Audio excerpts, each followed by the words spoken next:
السلام علیکم سامعین، welcome to my channel voice of Mona. ہماری آج کی سٹوری کا نام ہے آخری ساتھی۔ زنیرہ کی شادی سگے ماموں کے گھر ہوئی تھی۔ وہ ڈرائیور تھا۔ زنیرہ کے خواب بہت اونچے تھے۔ وہ خوب سے خوب تر کی تلاش میں رہتی تھی۔ اکرم سے شادی اس نے ماں کی وجہ سے کر لی، لیکن خوش نہیں تھی۔ اس کی 2 بیٹیاں تھیں، زہرا اور سائرہ۔ ایک دن شادی میں وہ خرم سے ملی۔ وہ ایک ایجنٹ تھا، ویزے لگوانے والا۔ زنیرہ نے اس کا نمبر لے لیا۔ وہ بھی شادی شدہ تھا اور اپنی بیوی سے خوش نہیں تھا۔ پھر زنیرہ کی اس سے مسلسل بات ہونے لگی۔ وہ روٹھ کر میکے آ گئی۔ اکرم نے اسے مارا تھا تو پہلے ہی بہانے ڈھونڈ رہی تھی۔ پھر خرم کی مدد سے اس نے طلاق لے لی اور خرم سے شادی کر لی۔ خرم اسے نکاح کے فوراً بعد عمرے پر لے گیا۔ وہ بہت خوش تھی۔ پھر دونوں بچیاں بھی اکرم سے کیس کر کے لے لیں۔ خرم اسے کافی خوش رکھتا تھا، اس کی ہر خواہش پوری کرتا تھا، اس کی بیٹیوں کا بھی خیال رکھتا تھا۔ زنیرہ کے 2 بھائی تھے۔ خرم کی مدد سے وہ بھی ملک سے باہر جا چکے تھے اور بڑی شان و شوکت والی زندگی گزار رہے تھے۔ سب کے حالات بہت اچھے تھے۔ ایک دن خرم نے اپنے ایک دوست کی دعوت کی۔ وہ بہت خوبصورت تھا۔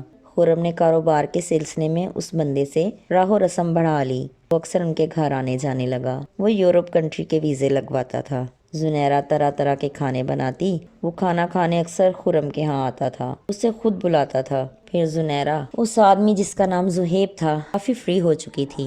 ایک دن وہ آیا تو زنیرہ گھر میں اکیلی تھی۔ خرم کچھ لینے کے لیے شاید مارکیٹ گیا تھا۔ بچے اسکول میں تھے۔ زہیب نے زنیرہ سے کہا بھوک لگی ہے، کھانے کو کچھ دے دیں۔ زنیرہ نے کہا آپ بیٹھے میں لاتی ہوں۔ زنیرہ اس کے لیے کھانا لے آئی، پھر اس کے پاس ہی بیٹھ گئی۔ وہ کھانا کھا رہا تھا اور ساتھ ساتھ زنیرہ کی تعریف کر رہا تھا۔ اتنے میں خرم بھی آ گیا۔ ارے یار کب آئے؟ ابھی آیا ہوں، بھوک لگی تھی، زنیرہ کے ہاتھ کا کھانا کھانے آیا ہوں۔ اچھا کیا یار، تمہارا اپنا گھر ہے، جب دل چاہے آ سکتے ہو۔ پھر وہ ان کے گھر ہی ہوتا۔ زنیرہ اس کو اپنا گرویدہ کر چکی تھی۔ وہ اس کی بات کو ہمیشہ اہمیت دیتا۔ وہ زنیرہ اس کے بچوں کے کاغذات بنوا رہا تھا اور خرم کو کانوں کان خبر نہیں تھی۔ اب زنیرہ کی 3 بیٹیاں تھیں، ایک خرم سے ہو چکی تھی۔ اب زنیرہ کا اگلا شکار زہیب تھا۔ وہ خوب سے خوب تر کی تلاش میں ہمیشہ سے تھی۔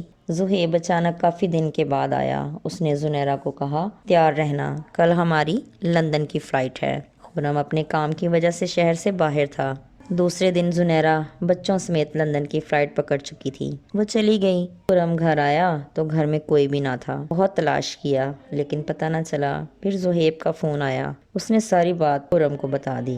وہ اس کے بدلے اس کو کافی فائدہ بھی دے رہا تھا۔ خرم کو دکھ تو بہت ہوا لیکن وقت کے ساتھ ساتھ وہ سب بھول گیا۔ زہیب کے ساتھ اب بھی وہ ٹچ میں تھا۔ وہ زنیرہ کو طلاق بھیج چکا تھا اور زہیب اس سے نکاح کر چکا تھا۔ زنیرہ خوش تھی۔ اس نے صاف صاف زہیب کو بتا دیا کہ میں ایک شاندار زندگی چاہتی تھی۔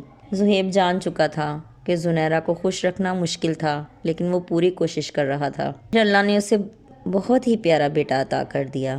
زنیرہ بیٹے کو پا کر خوش تھی۔ اس میں ٹھہراؤ آ گیا تھا۔ بچیاں بڑی ہو رہی تھیں۔